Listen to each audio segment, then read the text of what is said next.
दोस्तों, भगवान बुद्ध की यह कहानी बहुत ही ज्ञानवर्धक है, तो वीडियो को पूरा ज़रूर देखें। और अभी तक आपने हमारे चैनल को सब्सक्राइब नहीं किया है तो कृपया चैनल को सब्सक्राइब जरूर कर दें, और कहानी पसंद आए तो वीडियो को लाइक ज़रूर करें। दोस्तों, भगवान बुद्ध को ज्ञान प्राप्त होने के बाद जब लोगों को पता चला तो लोग यह जानने के लिए आतुर हो गए कि आखिर बुद्ध ने ऐसा कौन सा ज्ञान प्राप्त कर लिया है।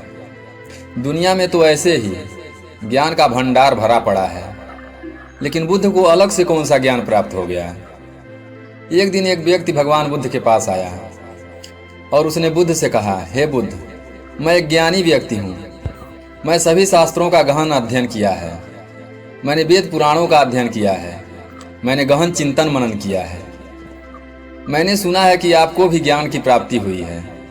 मैं यह जानने के लिए आया हूँ कि आपको क्या प्राप्त हुआ है, वह कौन सा ज्ञान है जिससे अब तक हम सब अनजान थे। आखिर आपको क्या प्राप्त हुआ है।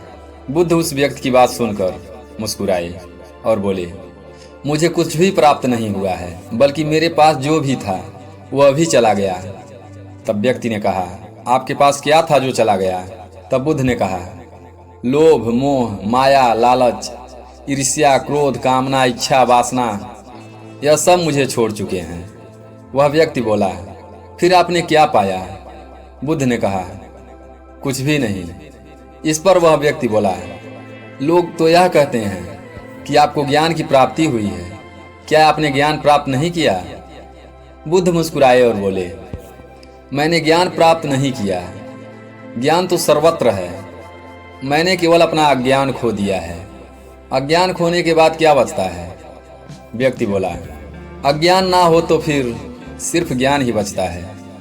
बुद्ध ने कहा, जब ज्ञान और अज्ञान दोनों ही ना बचे तब क्या बचेगा। वह व्यक्ति बुद्ध के चरणों में गिर पड़ा और बोला, हे बुद्ध, इस स्थिति के बारे में तो मैंने कभी विचार ही नहीं किया। दोस्तों, बुद्ध कहते हैं, मेरे पास जो कुछ भी था मैंने सब खो दिया। सब छूट जाने के बाद मुझे पता चला कि जिन चीज़ों से मैं प्रेम कर रहा था, जिस चीज़ों को मैं पाना चाहता था, वह सत्य ही नहीं थी। फिर वह सत्य क्या था जिसे बुद्ध ने प्राप्त किया। बुद्ध कहते हैं कि मैंने सब कुछ खो दिया, तब मुझे ज्ञान दिखाई पड़ा। लेकिन इसके विपरीत हम सब कुछ पाना चाहते हैं। बुद्ध खोने की बात करते हैं और हम पाने की बात करते हैं। हम ध्यान करते हैं ज्ञान प्राप्ति के लिए, लेकिन क्या हम स्वयं को अज्ञानी मानने के लिए तैयार हैं। क्योंकि जो ज्ञानी है उसे ज्ञान प्राप्त करने की जरूरत ही क्या है, क्योंकि वह तो पहले से ही ज्ञानी है। और एक समस्या यह भी है कि हम अपने आप को ज्ञानी मानते हैं और ज्ञान भी प्राप्त करना चाहते हैं। भला यह कैसे संभव है, क्योंकि ज्ञान तो उसे ही हासिल हो सकता है जो अज्ञानी हो। पहले तो हम यही नहीं समझ पाते कि ज्ञान क्या है और अज्ञान क्या है। ध्यान से समझने का प्रयास करोगे तो पाओगे जिसे हम ज्ञान समझ रहे हैं वह अज्ञान ही है। हमारा ज्ञान ही हमारा अज्ञान है। उदाहरण के लिए हमारा ज्ञान कहता है कि हम श्वास लेते हैं और जीवित रहते हैं, लेकिन अगर हम ध्यान से देखें और विचार करें तो पता चलेगा कि हम कभी श्वास नहीं लेते। श्वास तो स्वतः ही चलती है, क्योंकि अगर हम श्वास ले सकते और बंद कर सकते तब हम कभी भी श्वास को बंद कर सकते और शुरू कर सकते थे। फिर कोई भी व्यक्ति मुर्दा ना होता। अगर मुर्दा होता तो मुर्दे भी श्वास ले रहे होते। तब यह हमारा ज्ञान ही है जो कहता है कि हम श्वास लेते हैं। धरती पर जो मनुष्य आया है तब से अब तक मनुष्य एक ही प्रकार से चल रहा है। क्या आपने गौर किया है, व्यक्ति गरीब हो या अमीर, सब में एक जैसी भावनाएं हैं। सब क्रोध भी करते हैं, सब प्रेम भी करते हैं, सब स्वार्थी हैं, सब लालची हैं, सब एक दूसरे से आगे भी निकलना चाहते हैं। इतिहास में बहुत बड़े बड़े राजा और सम्राट हुए जिन्होंने अपनी इज्जत बनाने और बचाने के लिए बहुत कुछ नष्ट किया, बर्बाद किया। लेकिन आज वह राजा और सम्राट नहीं रहे। उनकी जगह हम हैं। जो एक राजा या सम्राट करता है वही एक गरीब व्यक्ति भी करता है। वह भी अपनी इज्जत बचाने के लिए कुछ भी कर सकता है, किसी भी हद तक जा सकता है, कितना भी गिर सकता है, किसी की हत्या भी कर सकता है, किसी को भी बर्बाद कर सकता है और खुद के प्राण भी ले सकता है। और अंत में चाहे कोई सम्राट हो या कोई गरीब व्यक्ति हो, दोनों एक ही स्थिति में प्राण त्यागते हैं। एक सम्राट हो सकता है कि युद्ध के मैदान में अपने प्राण त्यागे, और एक गरीब व्यक्ति हो सकता है कि अपनी झोपड़ी के बाहर खुले मैदान में प्राण त्यागे। लेकिन प्राण निकलने में पीड़ा तो एक जैसी ही होती है। हजारों सालों से सब कुछ एक जैसा ही घटित हो रहा है, उसमें कोई बदलाव नहीं हुआ है, सिर्फ चेहरे बदल रहे हैं। फिर भी हम इतने अज्ञानी व्यक्ति हैं कि उन सब से हम कुछ भी नहीं सीखते। हम भी वही गलतियां दोहराते हैं जो पहले ही हो चुकी हैं, और उनका परिणाम भी हम जानते हैं। फिर भी हम उन गलतियों को बार बार करते रहते हैं। इसलिए बुद्ध कहते हैं हम अज्ञानी हैं, क्योंकि जिसे हम अपना ज्ञान समझ रहे हैं वही ज्ञान हमें सत्यता से दूर रखता है। बुद्ध जिस सत्य की बात करते हैं, उन्हें जो सत्य प्राप्त हुआ या जो सत्य होता है वह ब्रह्मांडी होता है। वह हर जगह, हर समय, हर स्थिति में एक जैसा ही होता है, उसमें कोई बदलाव नहीं होता है। लेकिन हमारा जो ज्ञान है, हमारा जो सत्य है, वह परिस्थिति, समय और स्थान के बदलने पर बदल जाता है। एक सत्य जो भारत में सत्य है वह दूसरे देशों में असत्य हो जाता है। जैसे प्रेम और करुणा एक यूनिवर्सल सत्य है। यह हर जगह, हर स्थिति में एक जैसा ही होता है। यह हर जीवों में एक जैसा ही प्रकट होता है, चाहे इंसान हो या जानवर।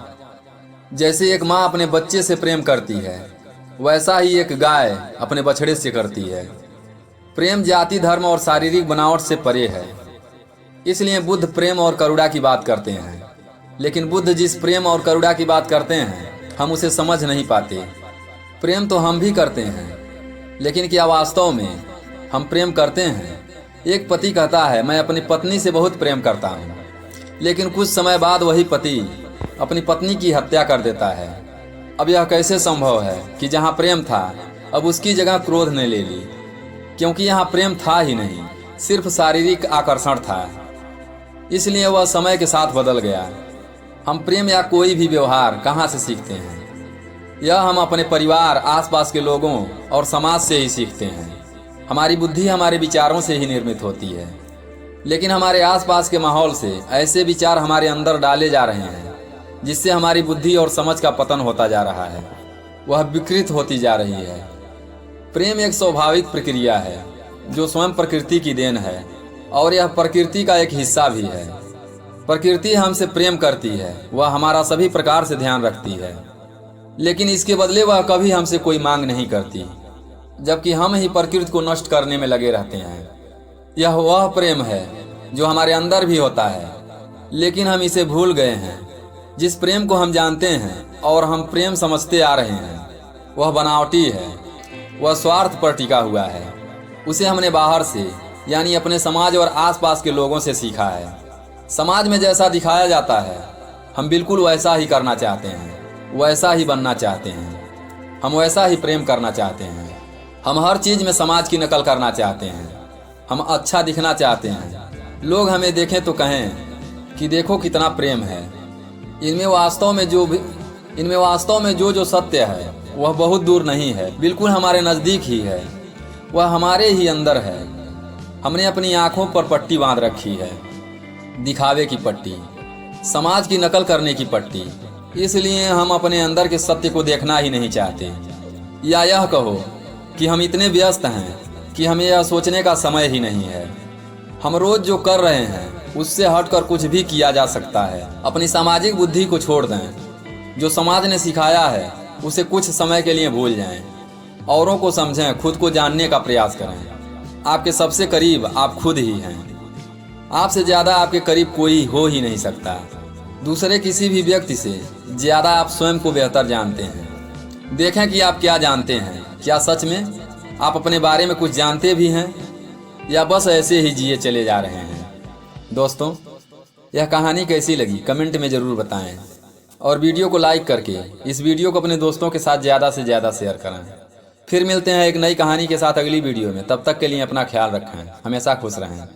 हमारे साथ वीडियो में अंत तक बने रहने के लिए धन्यवाद।